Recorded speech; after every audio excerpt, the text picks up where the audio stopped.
1991 में इंडिया ने अपनी इकोनॉमी दुनिया के लिए खोल दी।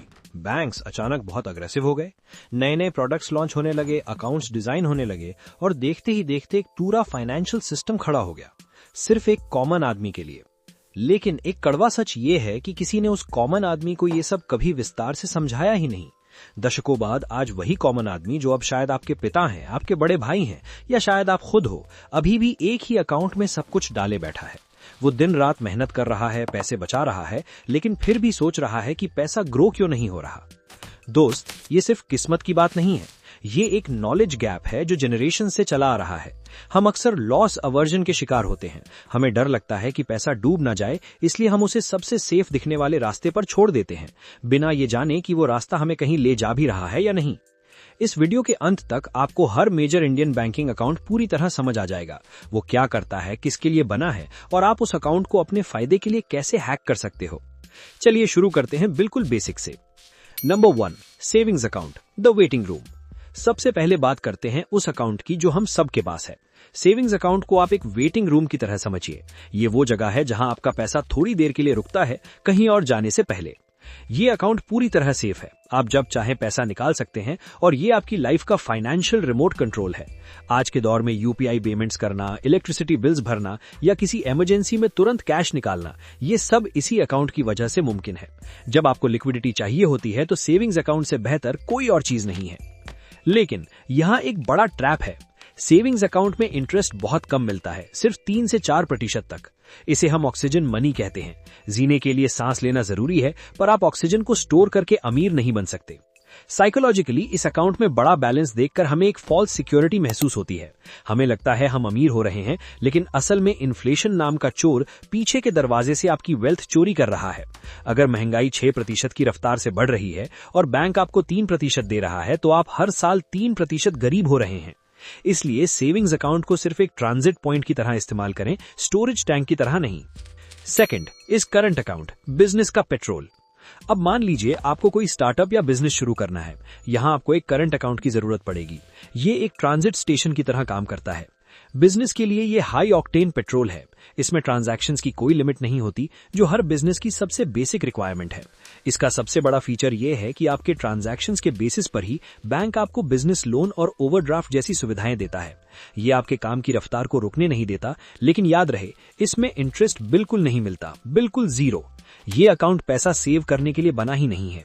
करंट अकाउंट उन लोगों के लिए है जो पैसे को एक रिसोर्स की तरह देखते हैं, जिसे काम पर लगाना है, ना कि उसे तिजोरी में बंद करके रखना है। Number 3, FD and RD, the time machines. तीसरे नंबर पर आते हैं वो अकाउंट्स जो दशकों से भरोसे का प्रतीक रहे हैं। फिक्स्ड डिपॉजिट एफडी और रेकरिंग डिपॉजिट आरडी, इन्हें आप टाइम मशीन्स कह सकते हैं। एफडी एक टाइम कैप्सूल की तरह है। आप अपना पैसा एक फिक्स टाइम के लिए लॉक कर देते हैं और बदले में बैंक आपको ज्यादा इंटरेस्ट देता है, लगभग 6 से 7% तक। एफडी आपका फाइनेंशियल एंकर है। जब शेयर मार्केट ऊपर नीचे होता है या इकोनॉमी में अस्थिरता आती है, तब एफडी आपका दिमाग शांत रखता है, क्योंकि आपको पता है कि आपका प्रिंसिपल अमाउंट 100% सुरक्षित है। इसे पीस ऑफ माइंड फंड कह सकते हैं, जो आपको रात को सुकून की नींद देता है। वहीं आरडी उन लोगों के लिए एक ऑटोमेटेड डिसिप्लिन कोच की तरह है, जो हर महीने थोड़ा थोड़ा करके वेल्थ की मजबूत दीवार बनाना चाहते हैं। अगर आपके पास एक साथ लाखों रुपए नहीं है, तो आरडी आपको मौका देता है कि आप अपनी सैलरी से हर महीने एक छोटा अमाउंट, जैसे 2000 रुपए या 5000 रुपए निकालकर उस पर भी एफडी जितना ही हाई इंटरेस्ट कमा सकें। एफडी और आरडी का सबसे बड़ा फायदा फ्रिक्शन है, क्योंकि इन्हें तोड़ने पर पेनल्टी लगती है। आपका दिमाग इन्हें खर्च करने से पहले 10 बार सोचता है। ये आपके इंपल्सिव स्पेंडिंग को रोकने का सबसे बेहतरीन तरीका है। Now number 4, flexi account, the hybrid hero. ये हमारा सीक्रेट मेन्यू आइटम है, जिसे स्वीप इन फैसिलिटी भी कहा जाता है। ये एक ऐसा सेविंग्स अकाउंट है जो एफडी की तरह बिहेव करता है। जब आपके अकाउंट में बैलेंस एक तय लिमिट से ऊपर जाता है, तो एक्स्ट्रा पैसा अपने आप एफडी में कन्वर्ट हो जाता है। ये अकाउंट उन लोगों के लिए ऑटोमेटिक वेल्थ मशीन है जिनके पास इन्वेस्टिंग के लिए वक्त नहीं है। इसका सबसे बड़ा फायदा यह है कि आपको एफडी जितना हाई इंटरेस्ट मिलता है, वो भी बिना अपने पैसे को लॉक किए।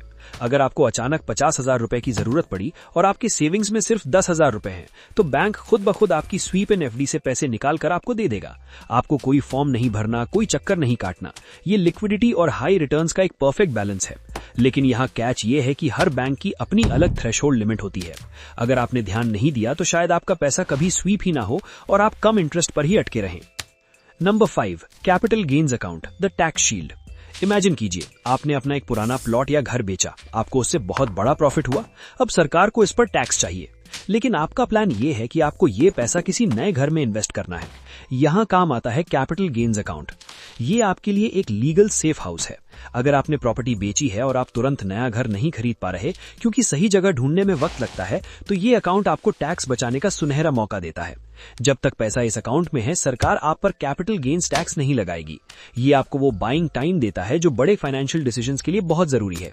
लेकिन याद रहे, ये पैसा प्रिजनर मनी बन जाता है। आप इस पैसे से कार नहीं खरीद सकते, ना ही वेकेशन पर जा सकते हैं। इसका इस्तेमाल सिर्फ और सिर्फ नए घर या स्पेसिफाइड एसेट्स के लिए ही हो सकता है। और अगर आपने डेडलाइन, जो कि 2 से 3 साल होती है, तक घर नहीं खरीदा, तो आपको पूरा टैक्स इंटरेस्ट के साथ भरना पड़ेगा। Now the last number 6, NRE and NRO accounts, the global bridge. अंत में बात करते हैं उन लाखों इंडियंस की जो देश से बाहर रहकर मेहनत कर रहे हैं। उनके लिए 2 विशेष अकाउंट्स बने हैं। NRE account, non resident external. अगर आप विदेश में पैसा कमा रहे हैं और उसे इंडिया लाना चाहते हैं, तो एनआरई अकाउंट बेस्ट है। इसमें पैसा इंडियन रुपीस में रखा जाता है, लेकिन इसकी सबसे खूबसूरत बात यह है कि इस पर मिलने वाला इंटरेस्ट पूरी तरह टैक्स फ्री होता है और ये फुल्ली रीपैट्रिएबल है, यानी आप जब चाहें सारा पैसा वापस विदेश भेज सकते हैं। इसमें सिर्फ फॉरेन इनकम ही जमा की जा सकती है। NRO account, non resident ordinary. ये अकाउंट इंडिया के अंदर होने वाली इनकम के लिए है, जैसे रेंटल इनकम, डिविडेंड्स, ये पेंशन। ये आपकी इंडियन अर्निंग्स को मैनेज करने का जरिया है, लेकिन यहाँ का इंटरेस्ट टैक्सेबल होता है और पैसा विदेश भेजने की कुछ सीमाएं होती हैं, लिमिट्स होती हैं। सरल भाषा में कहें तो विदेशी कमाई के लिए एनआरई और भारतीय कमाई के लिए एनआरओ। तो दोस्तों, जैसा हमने देखा, बैंक अकाउंट सिर्फ नंबर्स का खेल नहीं है, ये पूरा सिस्टम है। ज्यादातर लोग इसलिए पीछे रह जाते हैं क्योंकि वो अपना सारा पैसा एक ही वेटिंग रूम में छोड़ देते हैं, लेकिन अमीर वो बनते हैं जो हर रुपए के लिए एक अलग कमरा बनाते हैं। याद रखिए, आपका बैंक अकाउंट एक मिरर है। क्या उसमें आपका डर दिखता है या आपका डिसिप्लिन?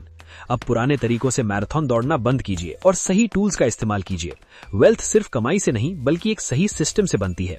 अगर आपको लगता है कि ये जानकारी आपके किसी दोस्त या परिवार वाले का बैंक बैलेंस और उनकी सोच बदल सकती है, तो उनके साथ इस वीडियो को शेयर जरूर कीजिए। और ऐसी ही सरल फाइनेंशियल वीडियोस के लिए हमारे चैनल को सब्सक्राइब करना ना भूलें। मिलते हैं अगले वीडियो में।